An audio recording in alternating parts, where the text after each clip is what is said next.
ఆదిలాబాద్ జిల్లా కేంద్రంలో నేడు బీజేపీ ఆధ్వర్యంలో పరకాల ఎమ్మెల్యే చల్లా ధర్మారెడ్డి వ్యాఖ్యలకు నిరసనగా స్థానిక ఎన్టీఆర్ చౌక్ లో నిరసన కార్యక్రమం నిర్వహించారు. ఈ సందర్భంగా ఆదిలాబాద్ జిల్లా బీజేపీ అధ్యక్షుడు పాయల్ శంకర్ మాట్లాడుతూ వెంటనే చల్లా ధర్మారెడ్డిని ఎమ్మెల్యే పదవి నుంచి తొలగించాలని డిమాండ్ చేశారు.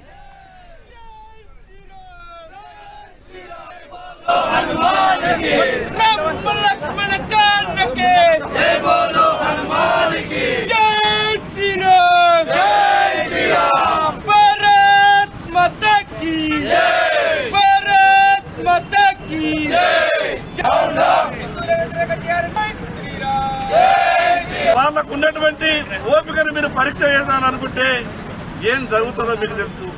రెచ్చగొట్టే విధంగా మాట్లాడుతూ ఉన్నారు. హిందూ ధార్మిక సంస్థలు కించపరిచే విధంగా మాట్లాడుతారు. భవిష్యత్తులో టీఆర్ఎస్ పార్టీ నాయకులారా ఈ రకంగా హిందువుల మనోభావాలను దెబ్బతీసే విధంగా మీరు మాట్లాడితే బయట తిరగడం కష్టమైతుంది.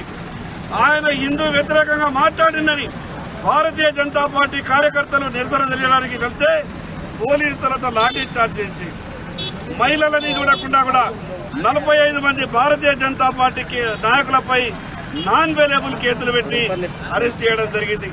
టీఆర్ఎస్ పార్టీ చేస్తున్నటువంటి తతంగాన్ని అంతా కూడా హిందూ బంధువులంతా కూడా గమనిస్తా ఉన్నారు. మీ వైఖరి ఈ రకంగానే ఉంటే రాబో రోజులలో తెలంగాణ రాష్ట్రంలో ఏ ఒక్క టీఆర్ఎస్ పార్టీ నాయకుడు కూడా గడప దాటి బయటకు రావాలంటే ఆలోచించాల్సి వస్తుంది. దేవుని విషయంలో కూడా రాజకీయాలు చేస్తున్నారు. ఈ రోజు 500 సంవత్సరాల తర్వాత భవ్య మందిర నిర్మాణం అవుతున్నది. ప్రపంచంలో ఉన్నటువంటి హిందువులంతా కూడా సంతోషపడుతున్నారు. అయోధ్యలో రాముని మందిరం కట్టుకుంటున్నామని అందరూ సంతోషపడుతున్నటువంటి సమయంలో టీఆర్ఎస్ పార్టీ నాయకుల మాటలు మొత్తం హిందూ సమాజాన్ని కించపరిచే విధంగా ఉన్నాయి. కాబట్టి వెంటనే చల్లా ధర్మారెడ్డిని ఎమ్మెల్యే సభ్యత్వం నుండి బర్తరఫ్